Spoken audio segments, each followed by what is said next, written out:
Buenos dias. Yeah, I'm excited to be back from Cuba, and I bring greetings from Fair Creek of the South, and from Maito and Janet and Emily and all of the church there.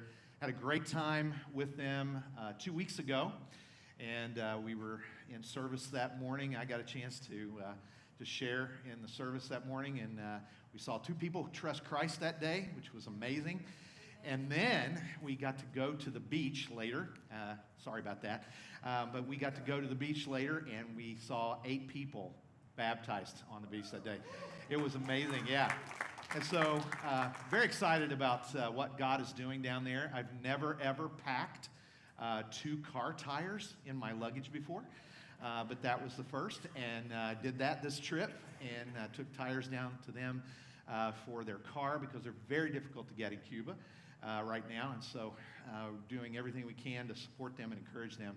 And so just thanks for being a part of that, participating with them, and making it possible for me to go down and spend time with them and encourage them. And we just received some really great news this past week, just opportunities that we see partnering with other churches, of friends of mine, people that we're a part of in a network together, and the potential of being able to partner with them in Cuba as well, and being really able to spread from one church to many churches in Cuba. So just be praying about that at very exciting times.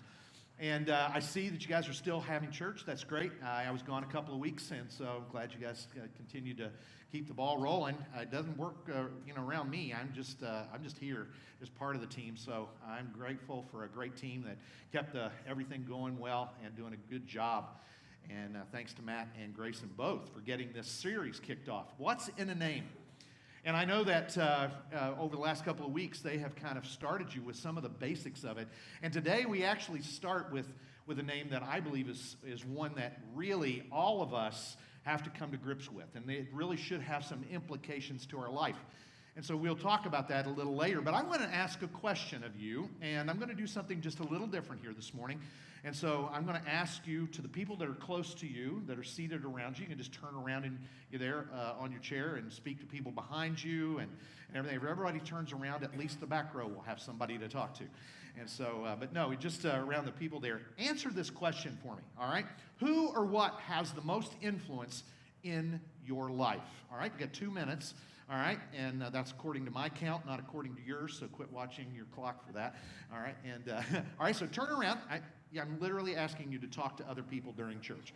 All right, so who or what has the most influence in your life?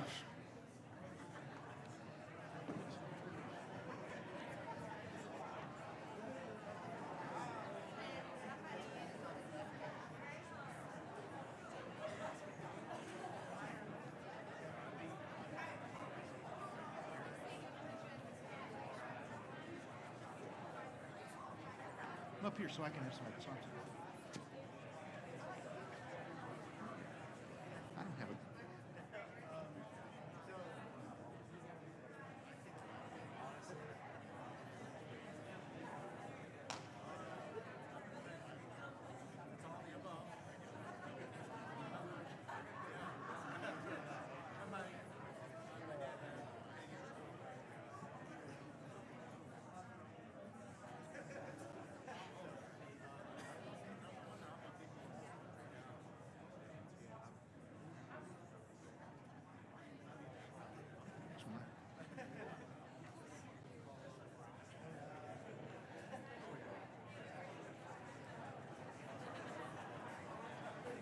All right, you can start to wrap that up, okay?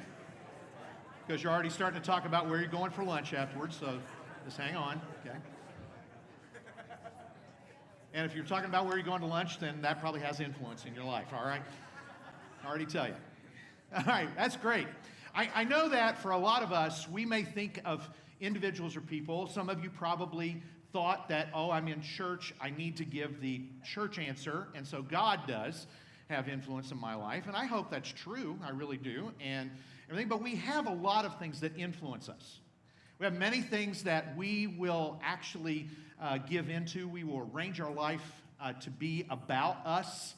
A lot of times, and we will do whatever we can to put that that particular thing that's influencing us in a prioritized place in our life. It could be anything, all right? It could be careers, it could be jobs, it could be school, it could be future plans, it could be our family, our children, our grandchildren, it could be our finances, it could be anything. It could be actually, believe it or not, time off and vacation could become a huge influence in our life. All of these things can be things that influence us. It's the things that take our time, it takes our priority, it really is in our minds on a regular basis. The things that we really think about a lot. I mean, we really consider giving it a lot of playtime in our life. All right, it's on our playlist all the time. You hear it in your mind, you hear it going over and over again, and you can hear that resonating about what's most influential in your life. And so today, I want to try to challenge that a bit, because I believe the name of God we will look at today will give us something that really should be resonating in our lives. And we say that it is resonating for many of us. We might say that that's the case, but it may not actually be that way. We're going to talk about something and introduce you to a phrase or a two-word phrase or statement that might, in a sense, kind of cause some angst in your life or everything, because I'm going to call a lot of us something from time to time, and it may be difficult. But I'm not there yet, all right? I'll get there in a minute. I want you to be with me most of it and not offended at me for the rest of the time. So, all right? So I do want to ask you this question, because this is really what we're here about today. Who is God to you?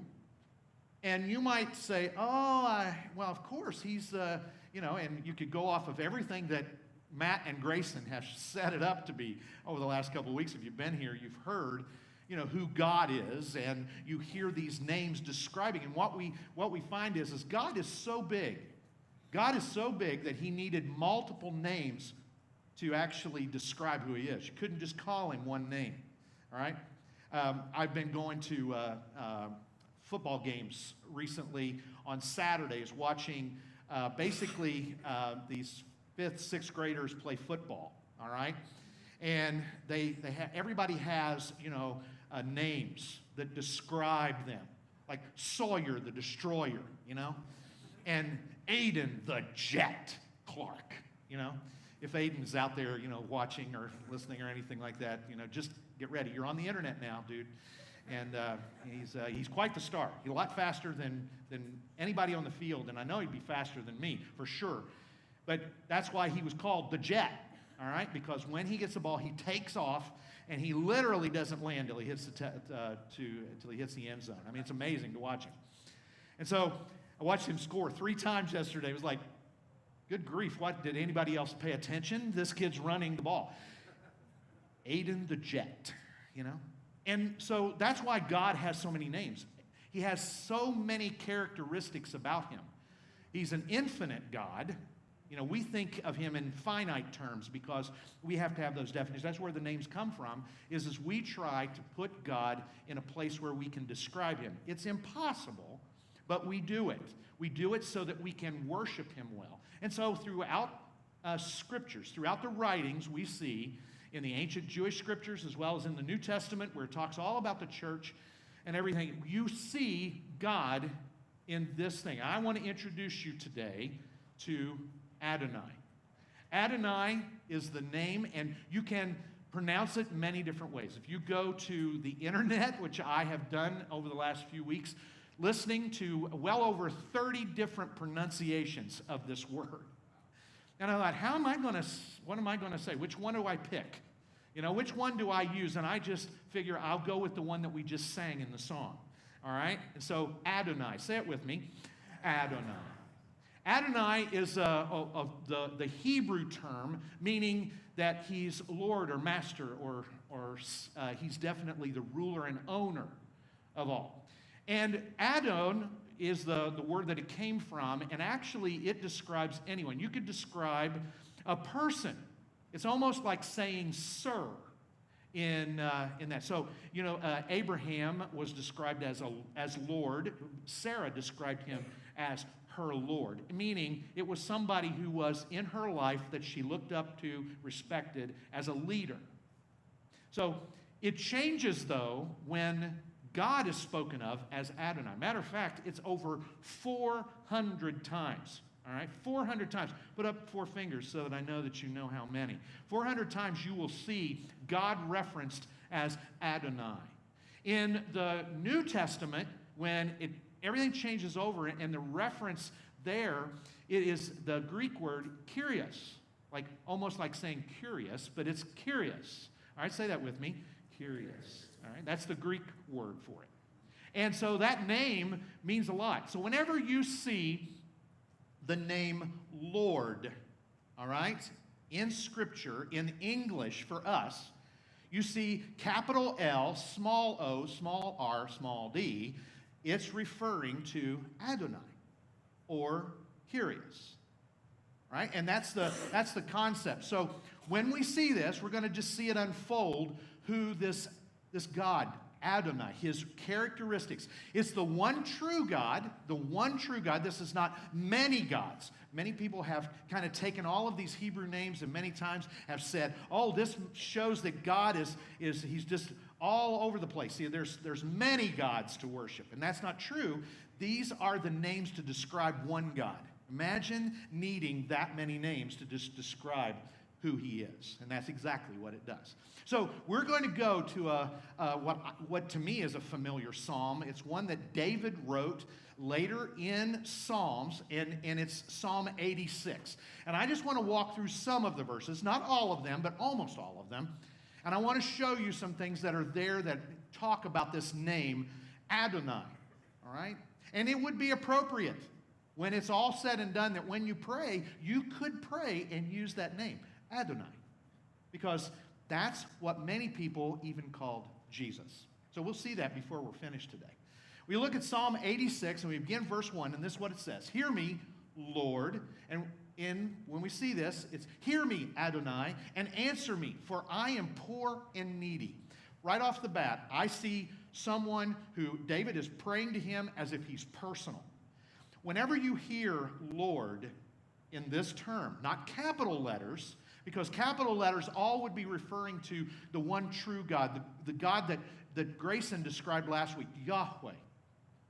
Hear me, Lord, Adonai, and answer me, for I am poor and needy. You can reach out to Adonai. You can actually have a personal contact with Adonai. He wants that. He wants to know how we feel. There's not one of us in this room that has not been poor or needy at one point in our lives. All right? Many of us would say, and it may not just be financial poor, all right? It could be poor in emotional support or spirit. You could feel depressed or full of anxiety. You could feel as if your world is falling apart. That's feeling poor. Okay? And if you are needy, it could be much more than just needing something right in front of you. It could be the fact that you just need to feel security. You need to feel someone around you. God is a God who wants to be able to do this. Adonai is that description, that name that gives it to him, that he is a personal God. But the verses go on, and it starts here, guard my life, for I am faithful to you. Save your servant who trusts in you. You are my God. Have mercy on me. And here again, Adonai. Have mercy on me, Adonai, for I call to you all day long. In other words, he's not only just personal, but he's always present. You ever been with people and you're talking to them and you can tell they've got something else on their mind? That would be me and my wife's description of me, okay, at times. You know, talking and I'm thinking about 4 other things at the same time or whatever or something else. Or, like a typical guy, I'm thinking about absolutely nothing. Okay? God is always able to be present. Whenever you speak to him, whenever you reach out to him, whenever you want him to be in your life, what do you see?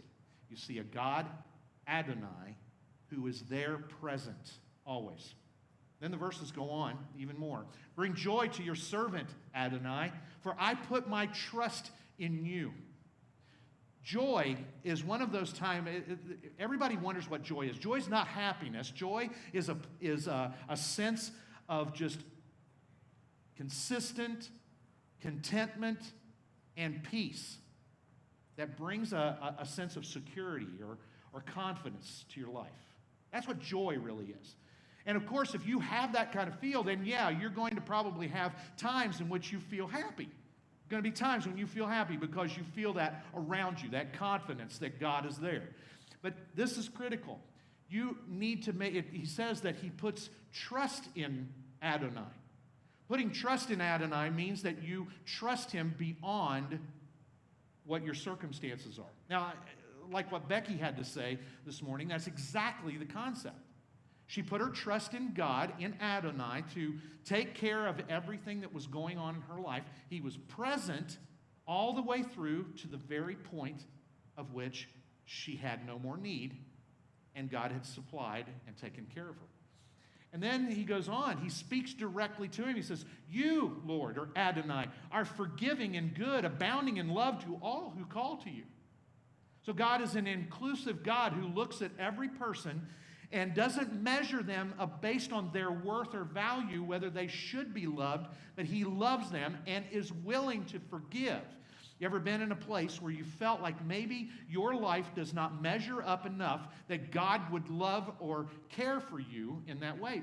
No matter what's in your past, no matter what you've experienced, no matter what you're going through right now or experienced this week or even yesterday or maybe even this morning, that is completely contrary to maybe what God wants in your life. You're experiencing this and it's difficult to get through it, but he is there forgiving. He's good. He's good. Do you ever think of that? How good God is to you? And how much he's given us and how much he wants to give us? Abounding in love. In other words, not just loving to a requirement amount, but loving way beyond what's required. That's God. That's Adonai. That's what he does. And anybody who calls. So there's no one left out. No one is ever left out. This is David, who has experienced a lot of people in his life that didn't have his best interest in mind. And he has, at times, really already, when this was written, he has already made some big mistakes in his life.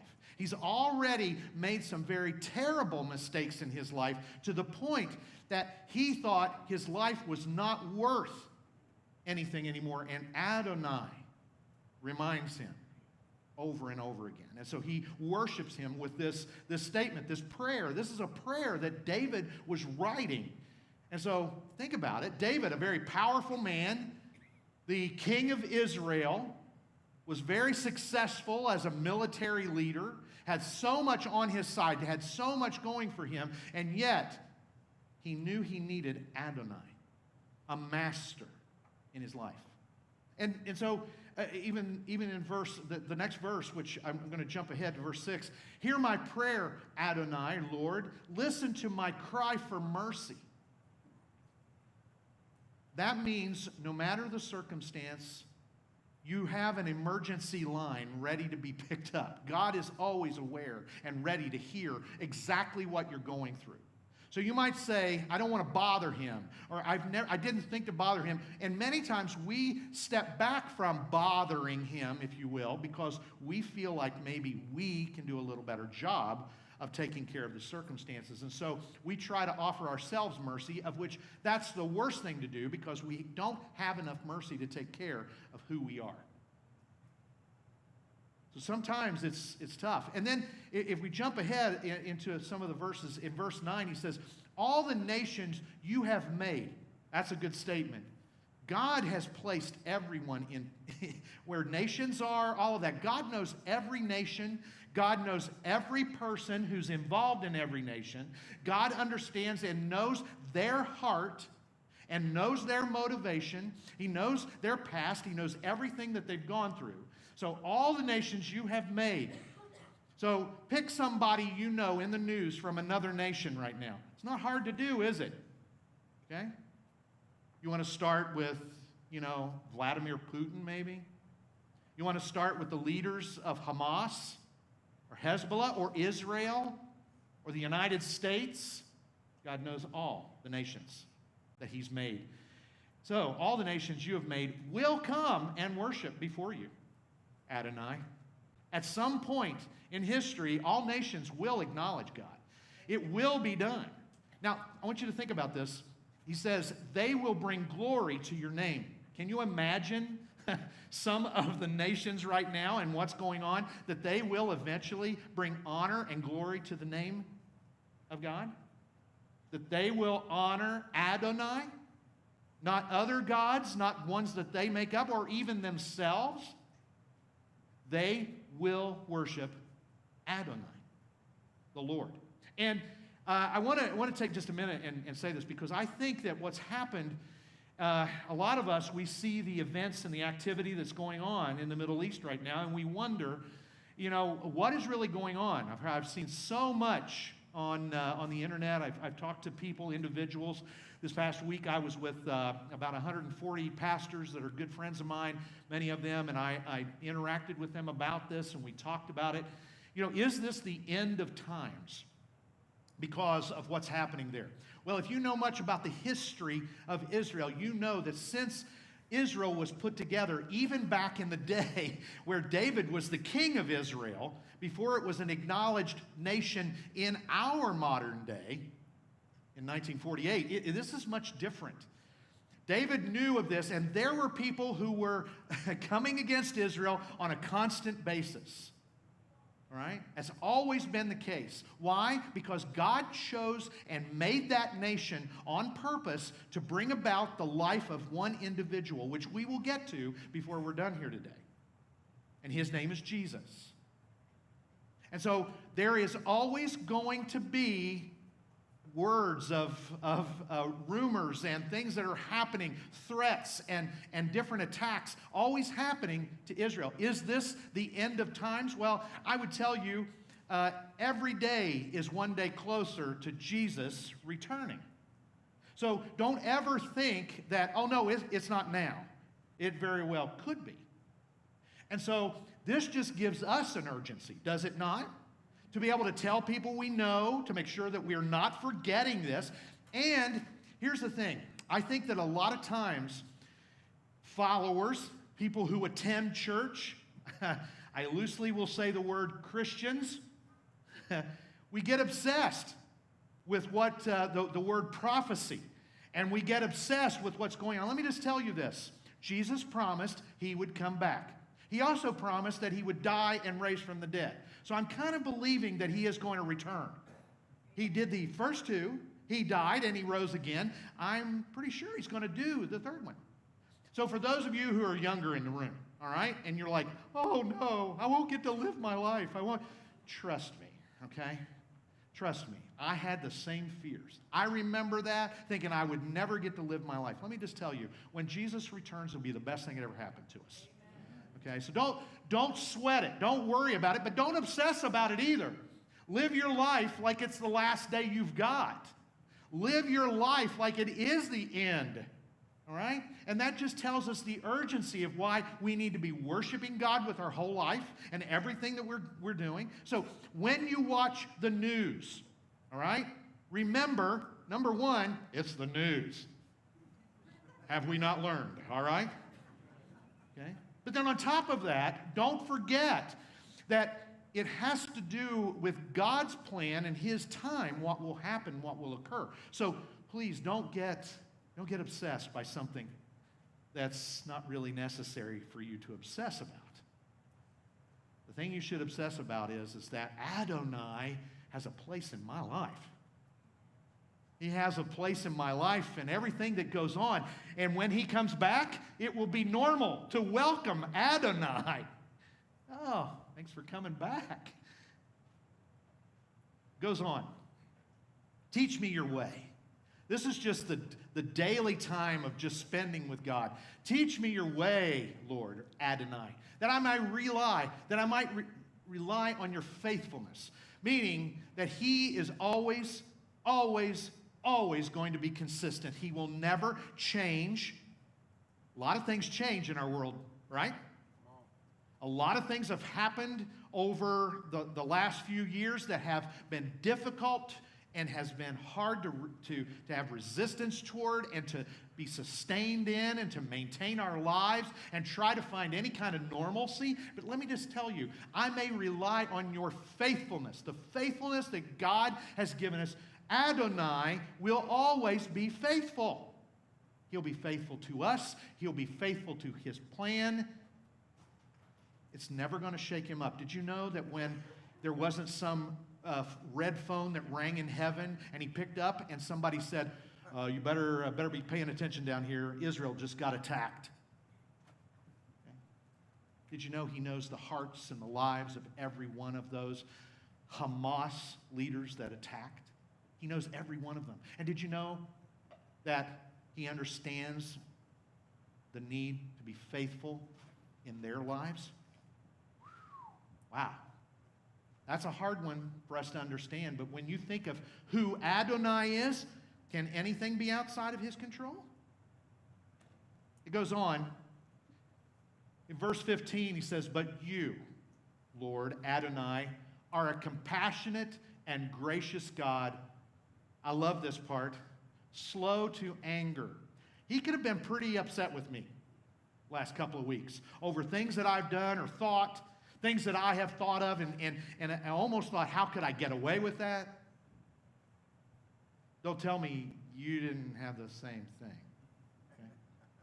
We all do, right? We all have these things. But he's slow to anger. Why? Because he sees more than just what's going on right now in your life. All we see is right now. He sees far beyond that. He sees our whole life. He sees everything. Adonai sees it all. And just the very name Lord, just the very name Adonai means that he's the owner of the future. He owns the future. Okay? You know, when a certain team goes into a certain stadium, they say, "We own this place." The visiting team, you know, when they always win in the place, they always go in and say, "We own this place. This is ours." They may say it's their house, but we own this place. We own them here, right? God owns our future. God owns this place. He owns this church. He owns everything about it. Adonai knows all of it. And he's abounding in love and faithfulness. So he goes way beyond our expectations or anything we could think of. Any requirement we would put, if I know somebody loves me, they'll do this, this, and this. But God even goes beyond those requirements that we would put in place. And he even says more, "For you, Lord Adonai, have helped me and comforted me." He has been there. He's brought exactly what he needs. Started out by saying, "I'm poor and needy." Remember that in verse 1? And now he says, "You've helped me and comforted me. The things I asked for, you took care of." So, if we were looking at the word Adonai, that's where we come up with the basic definition of it. He's Lord, he's master, and he's owner. He's Lord, he's master, and he's owner. Which basically, it boils down to this. He calls the shots. Okay? He calls the shots. Now, if we were to say, how does this transition throughout all of the writings? All throughout all of the scriptures that have been written down. How does it pan out? Well, let me just show you this. The Lord, Adonai, then came to this earth, and one of the greatest places where he calls himself Lord, or acknowledges that they called him Adonai, and they did. His disciples started calling him Lord. They started calling him Adonai, and this is what happened in this event right before Jesus was crucified. They called him Adonai. Jesus himself acknowledged, "You call me this." Listen what it says. When he had finished washing their feet, first of all, that's a sign that tells you who Jesus really was. He backed up his words. He said, "I didn't come here to be served. I came here to serve." And so what's he do? He washes their feet. If we could go back to then, it would be like every time you went to someone's house, you had walked through dusty, dirty, nasty streets. You'd walk through all of the road apples. You know what I'm talking about, right? From all the donkeys, camels, any other kind of animal that had been running out there, all right? They're all over the place, right? And so you had walked through these things, right? And if it was raining or it was nasty, imagine sandals or just barefoot, which was typical for the time. A lot of people walking around in all of this. And then when you went to someone's house to sit down and eat, you reclined. You actually sat down and leaned on an elbow, and you put your legs and feet out toward the other person. Now, if you didn't wash their feet before dinner, you would have no appetite. Okay? Many times they would have a servant that was a part of the house that would come and wash everyone's feet. They'd take a basin of water. They would take a towel or whatever. They would usually take off their coat or their outer cloak so that they could do it, get down on their knee or knees, and they would wash their feet. They would wash all the nasty off their feet. This is what Jesus did. All right? Jesus could have let someone, a servant in the house, do this, but what did Jesus do? Jesus took a basin of water. He actually took off his outer garment, and he took a basin of water, and there in his, undershirt, if you will, he sat there and he took that part, and he took the basin and the towel, and he went to each one of his disciples, including Judas, who would then betray him right after this. So he washed Judas' feet so Judas, could go and betray him. Imagine that. So Jesus washed their feet.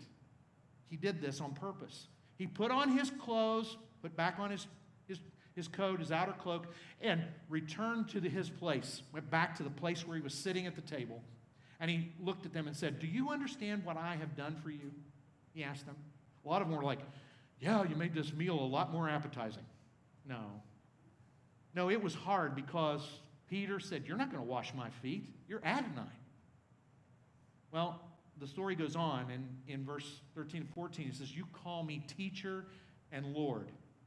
And this is the Greek word kyrios, which means Adonai, which means Lord, master, owner, acknowledging him as Lord, and rightly so, for that is what I am.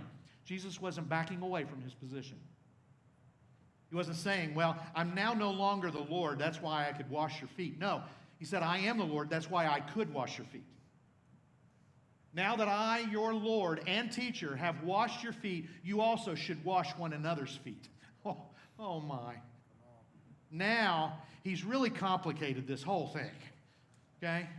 He's now said, I'm the example of what it really means to follow this path. To actually be what Adonai means is that God is the master. God is what's most important, the most priority. So if you're going to wash one another's feet, you're going to have to learn to make me Adonai, and you are not.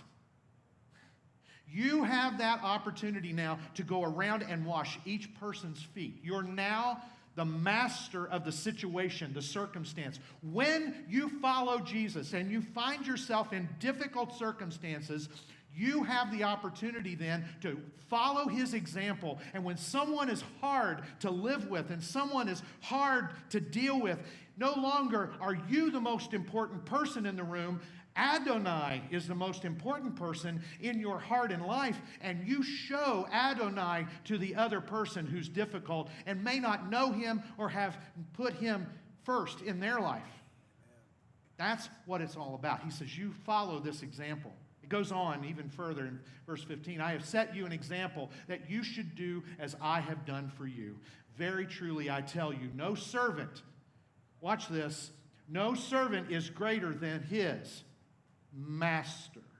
And the word master here is kyrios, the same word for Lord. Lord and master. I want to take you back to what we talked about, and it's this. We choose who or what calls the shots in our lives. We choose what's going to be the most influential in our lives. We choose what's going to be the most important thing in our life. We always choose that. God has given us in his... Excuse me.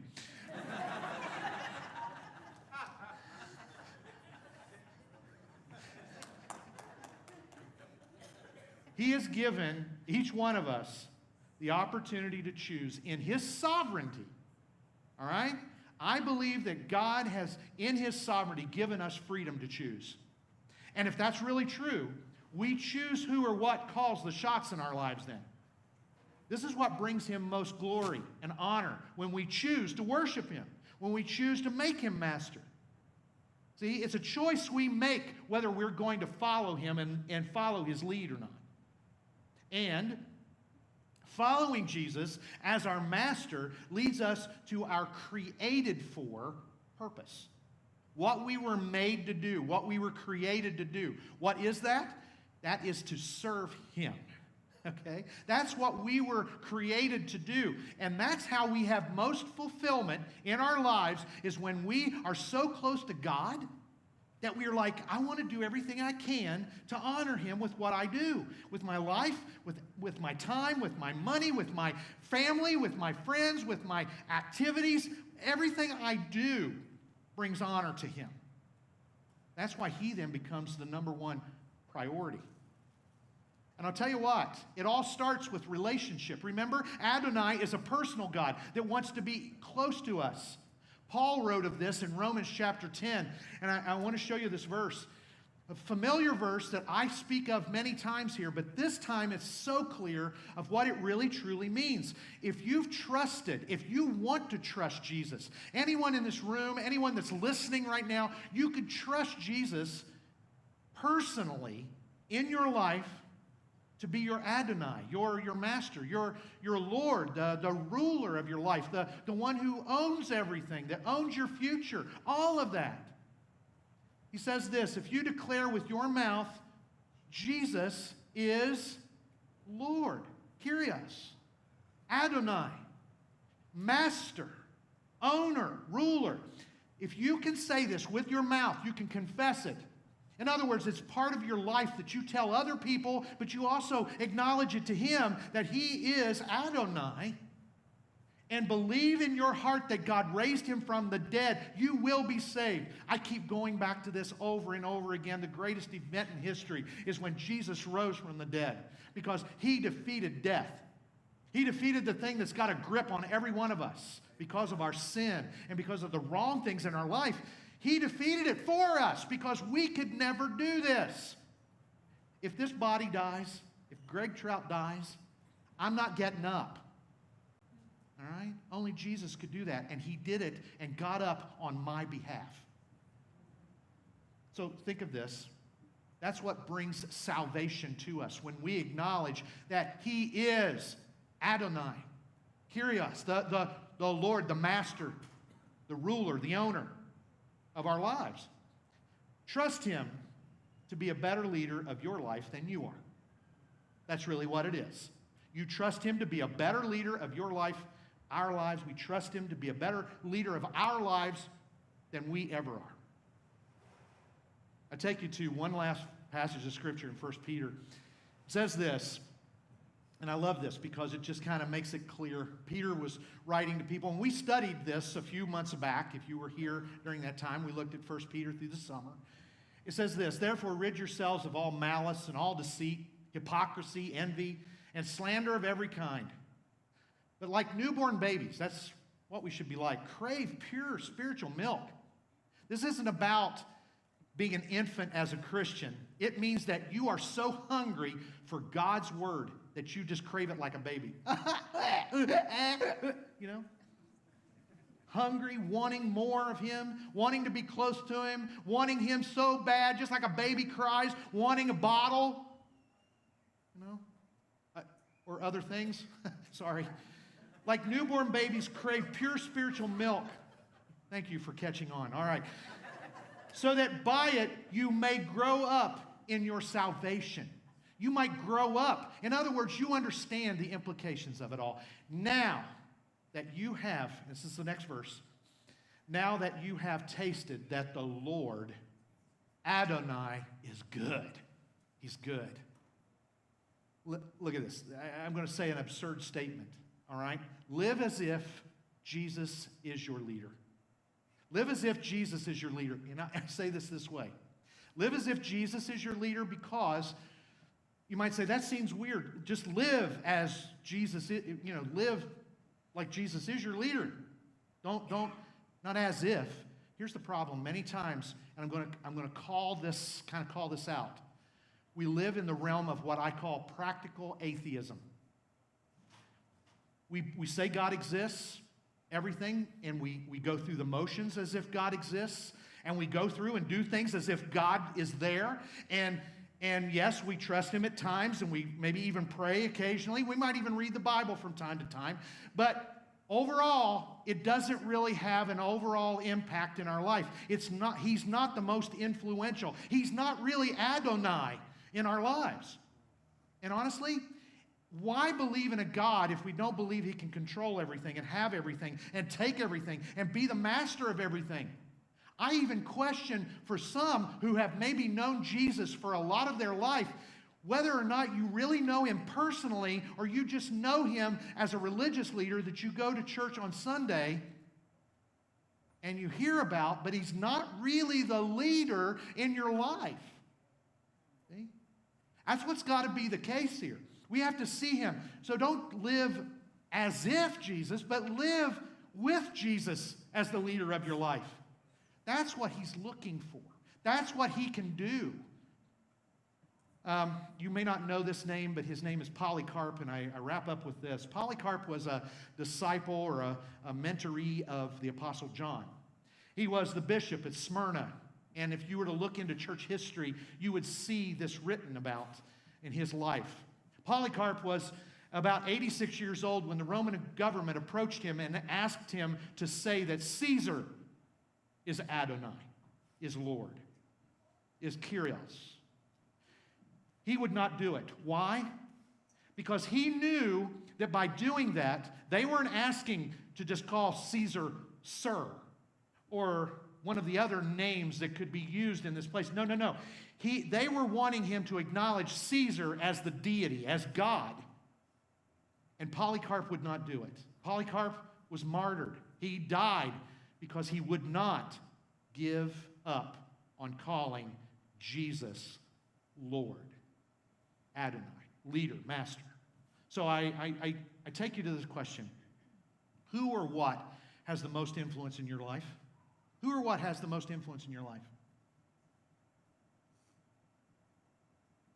And then I ask you, who is Jesus to you? Who is He to you? Is He your leader, your master? You know, you might even be like questioning Christianity right now and skeptical of some of it. Let me just tell you, there's not one more worthy to follow than one who has proved his love. And the fact that He gave the greatest example, Jesus Himself, of being a leader, of being proven to be Adonai, Kyrios.